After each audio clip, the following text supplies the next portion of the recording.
l'Église messianique. C'est toujours une joie et un privilège pour moi d'être derrière cette chaire pour partager avec vous la parole puissante de Dieu qui ne change jamais. C'est un rocher et une fondation certaine où est-ce qu'on peut s'appuyer, et surtout dans ce monde aujourd'hui où est-ce que tout semble aller tout croche, mais on voit que alentour de nous, les prophéties sont en train de s'accomplir peu à peu. La première que j'aimerais vous parler par rapport aux nouvelles présentement, c'est qu'on voit que l'Église visible s'éloigne de plus en plus des Écritures. Ils ont fait une recherche, un sondage au mois d'août. À peu près la moitié des gens qui s'identifient comme chrétiens, 58% d'entre eux croient que le Saint-Esprit n'est pas une vraie personne, ou même qu'il n'est pas un vrai être vivant. Ils disent qu'il est simplement un symbole de la puissance de Dieu. Les mêmes 58% croient que si quelqu'un est assez bon, peut être assez bon et peut mériter sa place au ciel. Dans ce même sondage, 52% des gens ont clamé que de connaître la vérité morale et selon chaque individu. Il n'y a pas d'absolus moraux. La morale n'est pas absolue et c'est ce qu'on appelle la vérité relative. Et c'est là qu'on pourrait dire bienvenue à la Odyssée, car une fois que les vérités fondamentales de la Bible prennent le bord, eh bien toute la direction de l'Église s'en va loin de Jésus de plus en plus. Où sont les bergers qui sont supposés s'occuper du troupeau dans le corps du Messie, dans son Église? Exactement comme c'était dans l'histoire d'Israël, juste avant qu'il y ait une calamité, avant les Assyriens, avant les Babyloniens. Les Romains, eux aussi, ont envahi le pays. Il y a toujours un départ, un éloignement de Dieu et de sa parole, où est-ce que les bergers qui sont supposés enseigner la vérité, finalement, enseignent autre chose. Et les nations aussi suivent la route qui emmène vers la fin des temps. La semaine passée, la Corée du Nord a testé un nouveau arme de destruction massive. Et justement, hier, ils ont envoyé un 4e essai nucléaire, et, alors que leur propre population, souvent, meurt de faim. Et avec les talibans aussi, qui ont pris le contrôle officiel d'Afghanistan, ils disent qu'ils sont prêts à établir des relations diplomatiques avec tous les pays, sauf, vous l'avez deviné, une seule, avec Israël. Mais on ne devrait pas être surpris, parce qu'Israël l'a déjà écrit, avec l'inspiration du Saint-Esprit, que tous les pays du monde, éventuellement, vont se tourner contre Israël. Donc, on voit que les talibans ont toujours été contre Israël. Ça ne va pas changer aujourd'hui. D'autre part, vous rappelez-vous les accords d'Abraham qui ont été signés au-dessus d'un an entre Israël et plusieurs pays musulmans, comme le Bahreïn, les Émirats arabes unis, le Maroc et le Soudan? Mais on a entendu ça, et le mois dernier, c'était le premier anniversaire de cet accord, et Israël et les États arabes unis ont ouvert leur ambassade chacun de leur côté. Et en plus, en Irak, il y a 300 politiciens, un groupe de 300 politiciens et d'érudits qui sont en train d'étudier la possibilité de joindre les accords d'Abraham. C'est vraiment quelque chose de puissant, étant donné que nous savons qu'Irak a toujours été en guerre avec Israël depuis que son pays a été créé en 1948. Et on voit que ça se prépare tranquillement vers le traité de fausse paix que Daniel nous a parlé, et aussi l'apôtre Jean dans l'Apocalypse. Donc on voit que cette fausseté continue jusqu'à ce que les derniers 3 ans et demi de la tribulation, alors que l'Antichrist va se dévoiler et que ça ira aller de plus en plus mal. Pour ce qui est de la construction du 3e temple, on pourrait appeler aujourd'hui qu'il y a une fièvre du 3e temple en Israël. Il a été rapporté dans le média à Haaretz en Israël que le nombre de Juifs qui visitent le dôme du rocher et le mur des lamentations est en croissance. Et c'est à cet endroit-là que le troisième temple, on croit qu'il va être construit. C'est là qu'ils veulent le construire. Pour ce qui est du mur de lamentation, pour la première fois, ils ont enregistré une hausse, la plus grande hausse de gens qui ont été visiter le mur des lamentations. Il y a un rabbin du mur de lamentation, le rabbin Shmuel Rabinovitz, a cité ceci. Il a dit, les foules qui viennent au mur de lamentation sont impressionnées par la présence d'un grand lien entre ce mur et la nation juive. Donc on voit que tranquillement mais sûrement, le monde s'approche de la fin des temps et il va y avoir un moment où ça va arriver, tout va s'écrouler très rapidement. Alors, si maintenant vous n'avez pas encore connu le Seigneur Jésus, bien c'est le temps de l'inviter dans votre cœur, de comprendre son sacrifice qu'il a fait pour vous sur la croix. Alors, il vous invite à la vie éternelle. Il y a une chose que j'aimerais mentionner, que de plus en plus de croyants, il y en a qui sont équipés avec une grande foi, qui travaillent pour le Seigneur, mais de l'autre côté, quelque chose que j'ai jamais vu, c'est combien de chrétiens sont distraits par rapport à tout ce qui se passe dans le monde, à toutes les nouvelles, de conspiration ou non, mais il y a toutes sortes de nouvelles et les gens sont plus là-dedans souvent que dans l'étude et la méditation de leur propre Bible. Donc ça c'est dangereux parce que comme ça, on risque de s'éloigner de plus en plus de Dieu, de sa parole. N'oublions pas que ça fait toujours partie de l'Église dans la fin des temps. Et dans le contexte de la fin des temps, 4 fois, le Seigneur nous a dit qu'il viendrait comme un voleur dans la nuit. Donc, les chrétiens qui sont éloignés de Dieu vont être tellement surpris parce qu'ils sont occupés à faire d'autres choses. Mais avant qu'on aille tout ça dans le livre de Lévitique, on va faire des liens avant qu'on aille là. Nous allons prier pour nos enfants, comme est notre tradition. Alors, si vous avez vos enfants avec vous, prenez-les près de vous et prions tous ensemble pour nos enfants. Qu'ils soient des soldats, qu'ils soient des gens près de Dieu. Prions.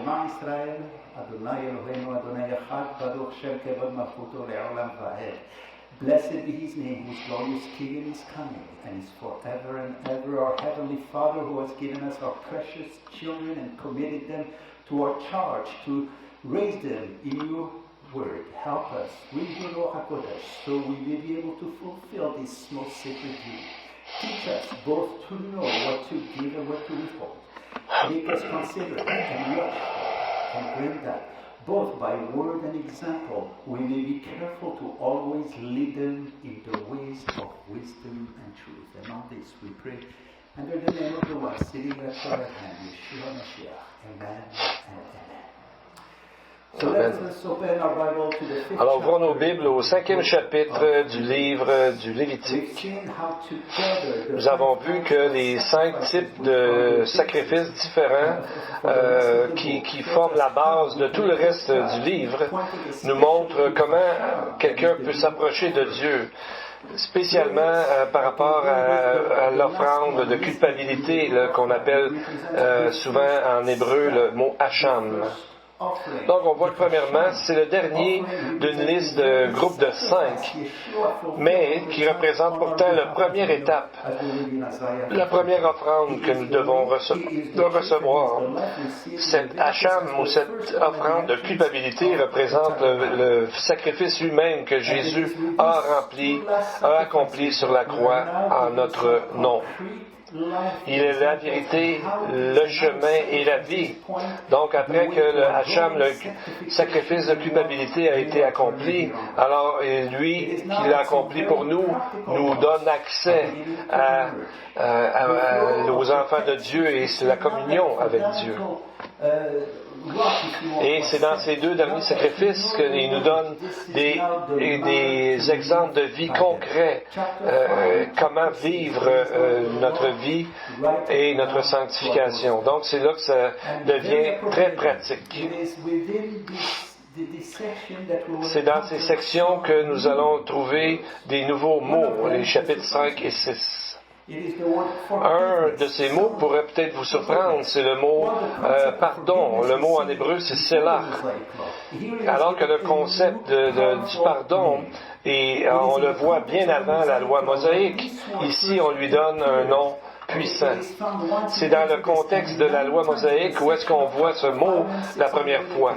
On le trouve une fois dans Exode et 9 fois dans cette section des chapitres 5 et 6 du livre de Lévitique. Un autre mot aussi très approprié est le mot qui a été traduit infidélité. En hébreu, c'est le mot maral. C'est un mot très important dans le Lévitique et l'image est partout dans la Bible. C'est le premier qu'on voit au chapitre 5, verset 15, qui parle d'un péché contre Dieu ou contre les choses de Dieu. Donc, c'est l'équivalent, quand Jésus a parlé de péché contre le Saint-Esprit, c'est l'équivalent ici dans ce chapitre du Lévitique. Certains commentateurs rabbiniques ont dit que ça, c'est une des situations les pires, parce que ça parle de la sainteté de la parole de Dieu, où il y a des gens qui parlent de Dieu d'une manière sans appliquer la foi. Et plusieurs vivent avec des standards et des règlements qui ne correspondent pas à ce que Dieu nous a dit de faire. Donc, ces deux mots-là vont nous donner une appréciation plus grande de la nature de Dieu et de l'importance de marcher selon ses préceptes. Quand on parle de la loi mosaïque, on parle souvent des lois comme, par exemple, les 10 commandements, des lois qui nous disent exactement quoi dire et quoi pas faire. Mais on voit qu'il y a d'autres endroits dans la Bible qu'on appellerait ça des cas de loi. C'est des cas particuliers. La loi des mosaïques, les 10 commandements, c'est très clair. Il n'y a pas d'interprétation possible. Mais on voit que les lois, les autres lois ici, ne nous sont pas données de façon aussi facile. C'est comme si Dieu nous demande de venir le voir et de parler avec lui pour cette chose particulière. Donc, par exemple, si quelqu'un a touché à quelque chose d'impur, qui a fait un vœu qui n'a pas suivi, on pense que ça ne nous touche pas personnellement. Mais chaque loi contient une implication qu'on doit aller profondément voir ce que ça veut dire pour pouvoir l'appliquer correctement à nos vies. Donc, c'est comme si on s'assoyait avec le Saint-Esprit pour qu'il nous dise dans notre situation particulière comment nous comporter. Et j'aime vraiment le côté de ces cas de loi parce que ça nous porte à étudier plus loin et à s'approcher de Dieu pour connaître la réponse. On va voir par les premiers 4 versets du chapitre 5 et on va voir comment la loi touche tous les aspects de notre vie. Chapitre 5, 1 à 4. Lorsque quelqu'un, après avoir été mis sous serment comme témoin, péchera en ne déclarant pas ce qu'il a vu ou ce qu'il sait, il restera chargé de sa faute. Lorsque quelqu'un, sans s'en apercevoir, touchera une chose souillée, par exemple le cadavre d'un animal impur, que ce soit d'une bête sauvage ou domestique, ou bien un reptile, il deviendra lui-même impur et il se rendra coupable. Ou, lorsqu'il sent y prendre garde, il touchera une souillure humaine quelconque, qui s'en aperçoit plus tard, il en sera coupable. Lorsque quelqu'un qui parle à la légère jure de faire du mal ou du bien, et que, ne l'ayant pas remarqué d'abord, il s'en aperçoit plus tard, il en sera coupable. Donc, on voit qu'il y a beaucoup d'informations qui nous est donnée dans ces seulement 4 versets, mais il y a un pattern, il y a un plan qui est dans ces versets-là. Peut-être qu'on ne les voit pas à première vue, mais vraiment, ça touche tous les aspects de notre vie. Et on va voir ces 4 versets, ça touche quoi dans notre vie? Premièrement, ça nous parle de nos oreilles et ce que nous entendons, ce qu'on entend alentour de nous, de quoi, qu'est-ce qu'on écoute alentour de nous. Et ça parle des yeux aussi, qu'est-ce qu'on voit et comment on réagit à ce qu'on voit. Ça parle aussi de nos mains, ce que nous touchons et comment notre environnement peut nous affecter, peut nous rendre purs ou impurs. Et bien sûr, avec la bouche, ça c'est les mots que nous parlons et comment ils se transmettent dans le fond l'état de nos cœurs et de nos âmes. Et ces mots-là affectent notre environnement, les gens autour de nous. Aujourd'hui, on nous amène dans une grande communion avec le Seigneur et de se tenir loin de ces choses et près de Dieu va nous empêcher de pécher, qui est de manquer la marque, de passer à côté de ce qu'on est supposé faire. Donc on voit que le premier élément, la personne entend ou il voit ou les deux, mais il ne dit rien et il permet qu'un innocent soit condamné. Donc, être un faux témoin ou s'empêcher d'être redevable, c'est notre première description du hacham, du sacrifice nécessaire pour des péchés graves. Notez que ça ne commence pas avec le meurtre ou l'adultère, mais avec un péché qui peut facilement, discrètement passer sous le radar, mais toucher toute notre vie. Paul a dit dans Romains 7:7, je n'avais pas connu le péché avant que la loi arrive. Donc, c'est la loi qui nous fait découvrir qu'il y a le péché, qu'est-ce que Dieu n'aime pas, qu'on ne doit pas faire. Donc, on voit à travers ces choses à faire, qu'est-ce qui plaît à Dieu et qu'est-ce qui ne plaît pas à Dieu. Les péchés, c'est pas seulement ce que nous faisons, mais c'est des choses que nous négligeons de faire parfois. Le silence ou l'omission de rien dire peut résulter dans un grave péché qui amène à un sacrifice qui est nécessaire d'amener un sacrifice de culpabilité pour enlever ça. Donc, juste avec ça, on voit que les 10 commandements sont brisés, juste avec le premier élément qu'on a regardé. Pourquoi? Parce que les 10 commandements, comme on sait, sont séparés en 2 sections. La première section est par rapport à la relation avec Dieu et l'autre, la relation avec notre prochain. Ici, les 2 sections sont brisées. C'est contre l'autre parce que la personne s'en foutait qu'est-ce que l'autre a fait de mal et il n'a rien dit. C'est contre Dieu parce que d'un côté, toute personne qui a une vue très basse de Dieu pense que Dieu verra pas ou que c'est pas clair et Dieu finalement n'est pas vraiment là. Donc, n'oublions pas que tout péché contre une autre personne, c'est un péché contre Dieu d'abord. Comme Lévitique 6:2 nous dit, lorsque quelqu'un péchera et commettra une infidélité envers l'Éternel en mentant à son prochain, donc on voit que d'agir de façon mal contre notre prochain, c'est un péché contre Dieu. Parce que dans notre vie, quand on connaît le Seigneur, nous sommes les témoins. Donc, pourquoi on pense que la personne ici n'a rien dit? A retenu de l'information. Peut-être que la personne était un complice ou a été influencée par son amitié avec cette personne ou encore plus qui était complètement indifférent. L'indifférence, c'est ce que Jésus appelle d'être tiède, une caractéristique de la dernière Église de l'Apocalypse chapitre 3 et suivant, qui est l'Église de la Odyssée, qui est tiède.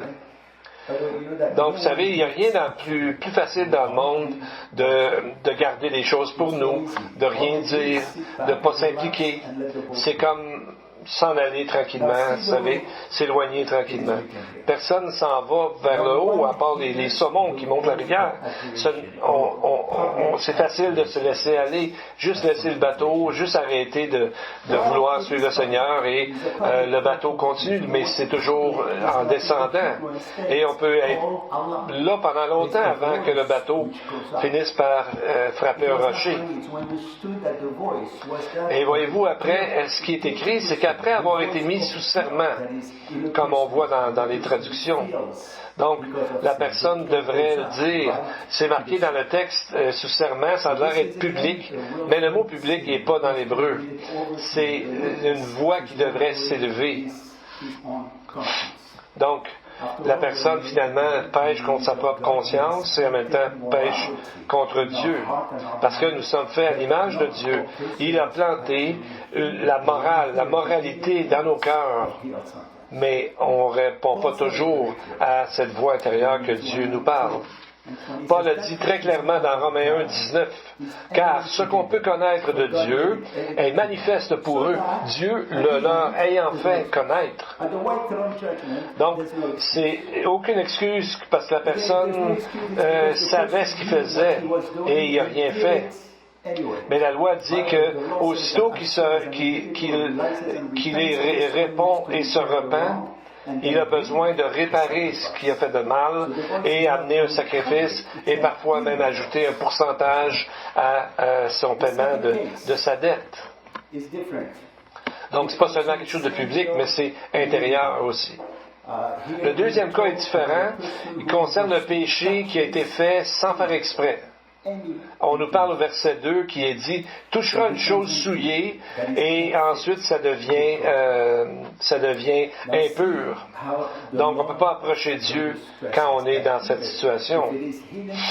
La loi va même plus loin, elle dit que si c'est caché de la personne, mais la personne, même si elle ne le savait pas, est quand même coupable. Qu'est-ce que ça veut dire? Parce que nous savons que nous vivons dans un monde de péché. Où est-ce que le Dieu de ce monde, c'est le diable, c'est le malin. Et on ne peut pas se promener sans toucher à rien au alentour de nous. Donc, cette loi, en fait, littéralement condamne chaque personne qui est là. Et on peut remercier Dieu d'avoir envoyé le Messie qui nous purifie de ces péchés qu'on n'est même pas au courant des fois. Rappelons-nous les mots de Hébreux 9, 14. Combien plus le sang de Christ, qui par un esprit éternel s'est offert lui-même sans tâche à Dieu, purifiera-t-il votre conscience des œuvres mortes, afin que vous serviez le Dieu vivant? Donc, juste ces deux premiers péchés nous mettent dans le coin déjà en nous montrant comment on a besoin de se tenir tout près de Dieu. Et pour même amplifier ces lois et réveiller notre conscience, et on voit que le passage répète souvent la même chose. N'oubliez pas que c'est les paroles de Dieu. Alors, si Dieu répète quelque chose, il y a quelque chose de vraiment important. Par exemple, les mots « sans s'en apercevoir ». On voit aussi un autre endroit « et qui s'en aperçoivent plus tard ». On en parle 3 fois, versets 2, 3 et 4. Pardon, indépendamment du cas particulier ici en question, le texte nous dit, s'assure que nous comprenons que la personne est coupable. Versets 2, 3, 4, 5, et il dit 4 fois, il se rendra coupable.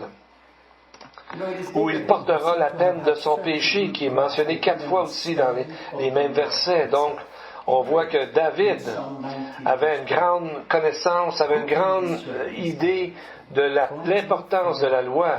Il a prié au verset 12 du chapitre 19 des psaumes. « Qui connaît ses fautes commises par erreur? Purifie-moi de mes fautes cachées. » Le mot caché en hébreu, c'est shegiot, la racine du mot qui est le shegiga, qui veut dire un péché sans intention, sans faire exprès. Ce genre de péché que David savait que ça existait. Et c'est pour ça qu'il a demandé au Seigneur de révéler ses péchés afin qu'il puisse les confesser. Donc, la présence de la culpabilité joue un rôle majeur ici. C'est pour ça que David dit à Dieu de lui montrer afin qu'il demande pardon, de ne pas rester comme ça. Quelle est la culpabilité? La culpabilité résulte souvent, la plupart du temps, d'un état de péché. Il voit que, comme par exemple dans Genèse 4:13, quand Caïn a tué son frère, il a dit au Seigneur, « Mon châtiment est trop grand pour être supporté. » Bien, je ne suis pas certain qu'il parlait au sujet de la punition de Dieu ou de son jugement, parce que Dieu a été quand même gracieux avec lui. Il l'a laissé aller n'importe où il pouvait aller, et il a même mis une marque de protection sur lui. Peut-être parce que le mot aurait dû être laissé, comme dans d'autres traductions, comme culpabilité. Alors, on voit que Caïn aurait probablement dit, « Ma culpabilité est trop grande pour être supportée. » C'est ce que le péché produit dans notre cœur, dans notre âme, une culpabilité, un sens pesant de blâme et de culpabilité qui nous dérange. Et c'est pour ça que Jésus est mort comme le hacham, comme le sacrifice de culpabilité sur la croix.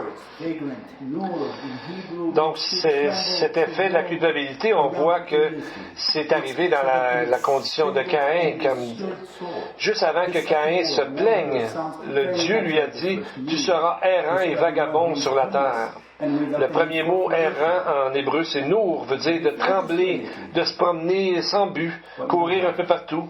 Donc ça parle d'une âme instable et dérangée. Le deuxième mot, vagabond, ressemble au premier, mais en hébreu, c'est nud au lieu de nour, qui décrit quelqu'un qui est sans maison ou sans fondation solide. Est-ce que vous êtes senti comme ça dernièrement? Bien, Jésus est là pour vous purifier de tout ça quand on lui demande de l'enlever par la foi, par la repentance. Alors, on voit que la culpabilité en elle-même n'est pas toujours quelque chose de mal. C'est une alarme en dedans de nous qui nous appelle à aller voir et chercher Dieu pour notre pardon. Et la culpabilité s'en va pas par elle-même, ça grandit. Quand Dieu a dit qu'il allait donner le pays d'Abraham, il lui a dit que qu'est-ce qu'il voyait, c'était à lui. Mais pas à lui directement, mais à ses descendants.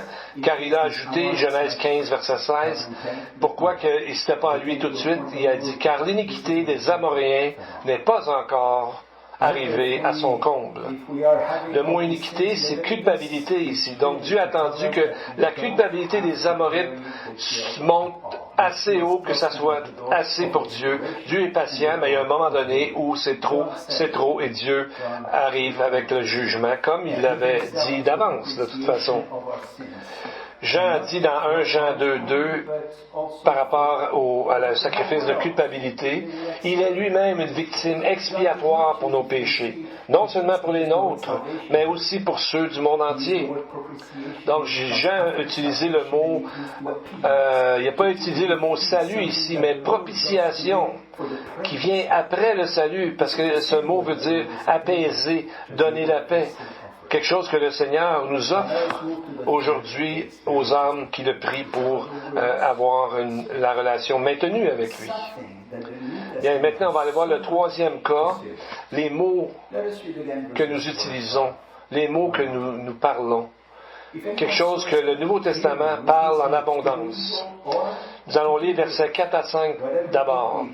Lorsque quelqu'un, parlant à la légère, jure de faire du mal ou du bien, mais ne l'ayant pas remarqué d'abord, il s'en aperçoit plus tard, il en sera coupable. Celui donc qui se rendra coupable de l'une de ces choses fera l'aveu de son péché. Donc ça, c'est le cas où quelqu'un a fait une promesse, il l'a oublié, ou l'a mis dans les calendes grecques, là, il l'a mis très longtemps, et finalement n'a pas l'intention de la remplir, il est coupable. Donc, c'est quelque chose que la personne a fait trop rapidement, il n'y a pas pensé avant. Donc, on ne sait pas spécifier si c'est un vœu envers Dieu ou envers un homme. Mais à la fin, ça revient au même parce que pécher contre son prochain équivaut à pécher contre Dieu. On voit ici que Jacques, dans le Nouveau Testament, Jacques, qui est un pasteur d'une église en Jérusalem, au moment où le temple est encore debout, a parlé beaucoup de la langue. Alors, on voit que lorsqu'il en parle, Jacques, dans son épître, il dit, est-ce que la même source peut donner de l'eau fraîche et de l'eau salée? Donc, logiquement, on voit que non. Et il a dit dans le chapitre 3, versets 11 et 12, il a dit, un figuier, est-ce que peut produire des olives? Donc, on voit, il dit aussi, chapitre 3, verset 9, par elle, la langue, nous bénissons le Seigneur notre Père, et par elle, nous maudissons les hommes faits à l'image de Dieu. C'est pas supposé être comme ça. Et ensuite, il amène les gens qui l'écoutent ou qui lisent son épître à donner l'image du mort dans la bouche d'un cheval pour lui dire où tourner à gauche et à droite et de le tenir en bride. Il donne aussi l'illustration de ces gros vaisseaux. Il dit même les navires qui sont si grands et que poussent des vents impétueux sont dirigés par un très petit gouvernail au gré du pilote. La même chose arrive avec notre langue qui se vante de grandes choses, qui dit le bien et le mal. Donc on voit un autre exemple qui dit, il parle des animaux, des oiseaux, des reptiles qu'on a domptés, mais pas notre langue. Dans Jacques 5.2, dans le fond, il résume les dangers de la langue en citant ce que Jésus a dit dans le sermon sur la montagne, Matthieu 5.37. Jésus a dit, ne jure pas non plus par ta tête, car tu ne peux pas rendre blanc ou noir un seul de tes cheveux. Que ta parole soit oui, oui, non, non. Ce qu'on y ajoute vient souvent du malin. Ce qu'on y ajoute vient du malin que le texte dit. Donc on voit que par-dessus toute chose, c'est important de tenir notre relation avec Dieu pure. Dans Éphésiens 4, 25, Paul nous dit quoi faire. Renoncez au mensonge et que chacun de vous parle selon la vérité à son prochain, car nous sommes membres les uns des autres. Donc dans le fond, c'est l'application, ça ressemble beaucoup à Lévitique 5, 6. Et ensuite, dans les autres versets, on voit des cas de mentir, de vol, comme dans Lévitique 5, ou de la colère, ou de l'amertume, ou de la malice. On voit ça dans le texte d'Éphésiens et dans d'autres textes du Nouveau Testament. Donc, on voit le prochain... on voit ce que Dieu dit aussi sur les mots que nous parlons dans Éphésiens 5, 3. Donc, on voit ici, on va regarder le chapitre 6 de Lévitique maintenant. L'Éternel parla à Moïse et dit, lorsque quelqu'un péchera et commettra une infidélité envers l'Éternel, en mentant à son prochain au sujet d'un dépôt, d'un objet confié à sa garde, d'une chose volée ou soustraite par fraude, en niant d'avoir trouvé une chose perdue, ou en faisant un faux serment sur une chose quelconque, de nature à constituer un péché, lorsqu'il péchera ainsi, il se rendra coupable. Donc, on voit ici toutes sortes d'expressions, toutes sortes de transgressions dans les trois versets. Mentir au sujet d'un dépôt, voler secrètement ou par la force, voler par oppression, en utilisant mal l'autorité, et avez-vous remarqué au sujet, avez-vous remarqué que la personne qui a trouvé quelque chose ment au sujet qu'elle a trouvé quelque chose. Pourquoi on parle de vol ici et c'est parce que les gens perdent souvent des choses. Des sacoches, de l'argent, des lunettes, des stylos, etc. Qu'est-ce qu'on fait quand on trouve une de ces choses-là? Est-ce que c'est à nous autres? Est-ce que quand on trouve quelque chose, c'est à nous? Ce que la loi prescrit, c'est que quand on trouve quelque chose, l'idée, c'est de le garder pour le retourner à son propriétaire. Donc, quand on trouve quelque chose, c'est pas à nous. Ça appartient à la personne qui l'a perdu. Donc, c'est notre devoir de chercher cette personne ou de le redonner à quelqu'un qui va pouvoir trouver cette personne-là. Donc, si on ne sait pas c'est à qui, on devrait le garder jusqu'à temps qu'on trouve c'est à qui ou le donner à des autorités. Il y a un principe qui est vrai encore aujourd'hui. Vraiment, si vous trouvez quelque chose sur une propriété privée, par exemple à l'église, dans une église ou dans un magasin, vous êtes supposé le ramener aux propriétaires ou aux gens qui tiennent le magasin ou dans une église, aux anciens qui vont essayer de trouver c'est à qui. Parce que quand on transgresse ces choses-là, on transgresse le 8e et le 10e commandement qui disent tu ne voleras pas et tu ne convoiteras pas et de rester content avec ce qu'on a. Je me rappelle une fois, un de mes petits-enfants faisait beaucoup d'argent, il faisait beaucoup de bruit en se promenant dans la maison. Puis ça venait de ses poches parce qu'il y avait plein d'argent dedans. Je dis, où est-ce que tu as pris ça? Ah, je l'ai trouvé dans un tiroir dans l'autre pièce. Alors je lui ai expliqué que c'était pas à lui, quand on trouve quelque chose, on le ramène à la personne. Il a compris et il a remis toutes les scènes noires dans le tiroir et il l'a jamais rouvert à nouveau. Mais il y en a qui apprennent pas si rapidement. Peut-être vous avez déjà entendu un gars qui avait trouvé un billet de $20 sur le plancher et ensuite il a développé un problème dans son cou parce qu'il se promenait toujours en regardant en bas voir s'il ne trouverait pas d'autres billets de $20. Donc cette loi doit nous protéger de prendre des choses qui ne sont pas à nous, de s'amasser des trésors qui sont sur la terre mais qui ne vaut rien devant Dieu. Pardon. Et maintenant, on va aller voir dans le chapitre 6 toujours du Lévitique, on voit que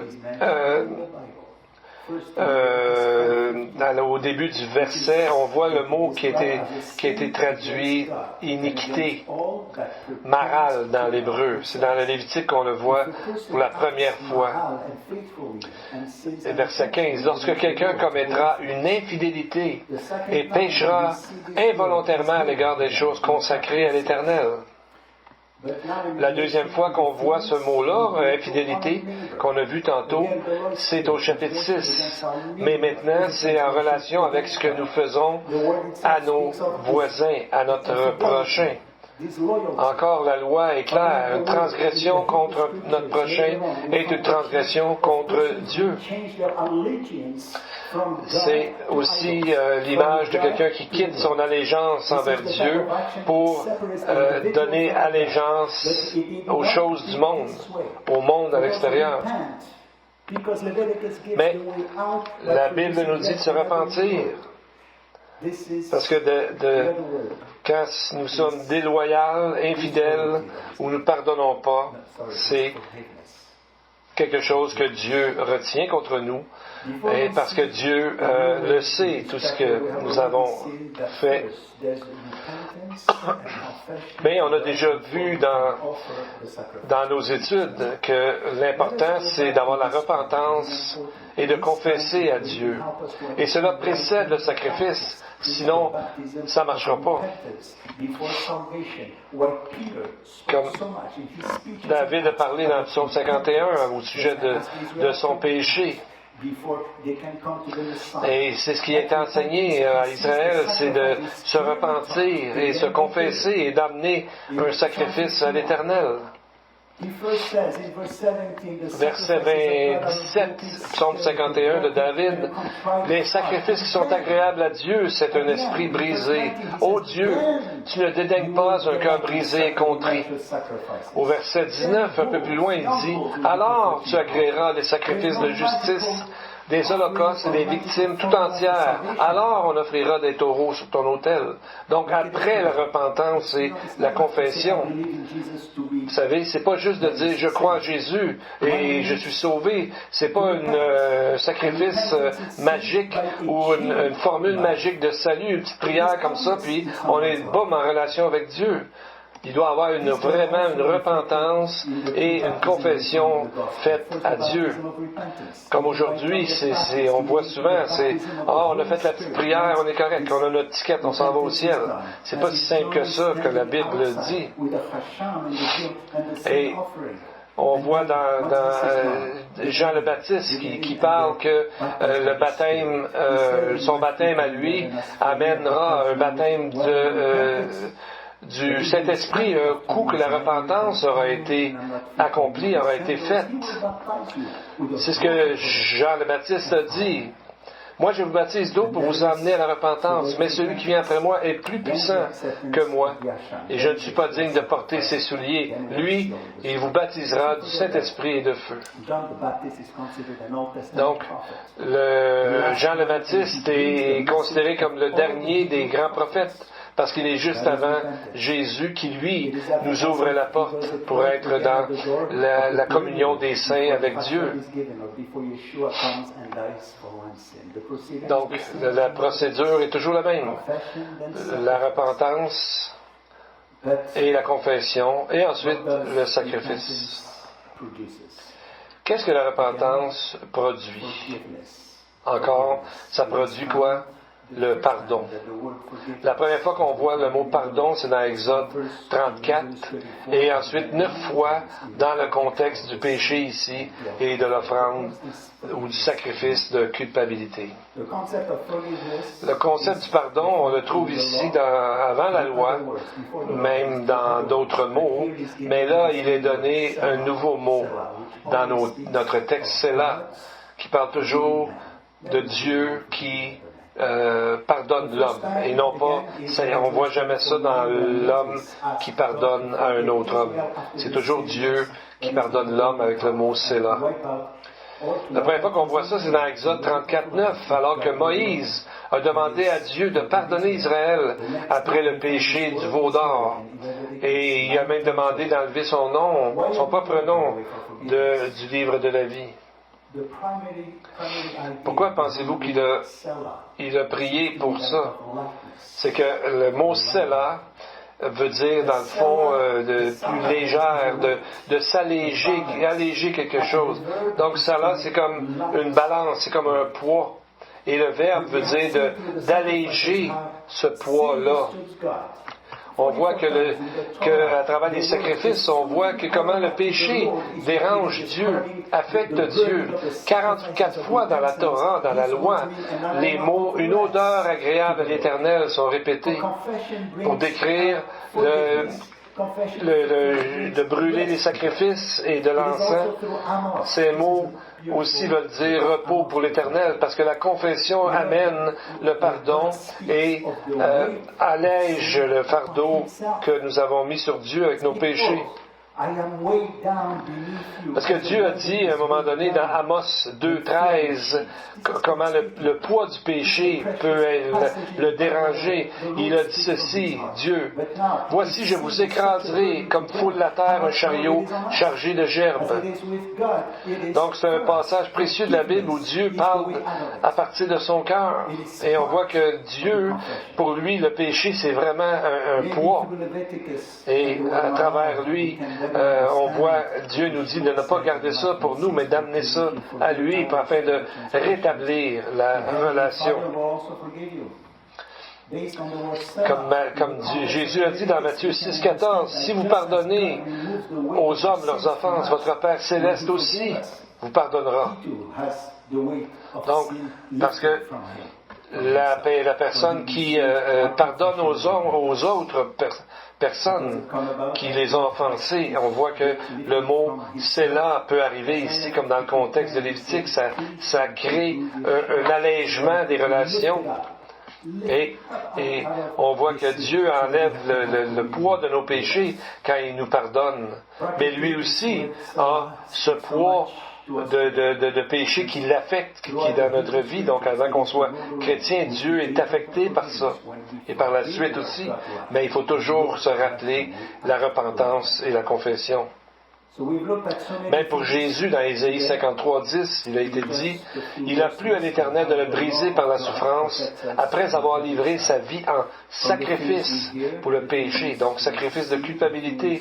Donc, Jésus a payé pour nous. Donc, on voit de tout ce qu'on touche, tout ce qu'on dit, tout ce qu'on entend, c'est important pour nous et de notre relation envers Dieu. Mais qu'est-ce qu'on devrait faire entre nous? La Bible nous dit dans Éphésiens 5, 19 à 20. Entretenez-vous par des psaumes, des hymnes et des cantiques spirituels, chantant et célébrant de tout votre cœur les louanges de Dieu, les louanges du Seigneur, rendez continuellement grâce pour toutes choses à Dieu le Père, au nom de notre Seigneur Jésus-Christ. Donc ça, c'est notre plan de vie. C'est comme ça qu'on devrait vivre lorsque nous sommes ensemble. Parlez de ce que vous avez vu dans les Écritures. Parlez un psaume, déclarez un psaume, chantons ensemble, chantons dans nos cœurs aussi, et afin de remercier Dieu et d'être en communion avec lui. Amen, amen. Our God, our light, our Father, we have seen through your word that you are full of compassion. Grant that our hearts might understand, know, hear, learn, teach, serve, and do fulfill in love all the teachings that we have acquired today from the book of Leviticus. Open our eyes with your love. Bind our hearts to your commandments and bring together our hearts in love and in awe of your mighty name, so that we may never be reproached for eternity. And so, Lord, because we trust in your holy name that is great and wonderful, let us rejoice and be glad because of your salvation. And to the congregation, the Lord bless you and keep you. The Lord makes his face shine upon you and be gracious to you. The Lord lift up his countenance upon you and give you peace. Amen and amen. It is my prayer that you've all been blessed by this great book of Leviticus. On the walls of Jerusalem, I have set watchmen. I have set watchmen.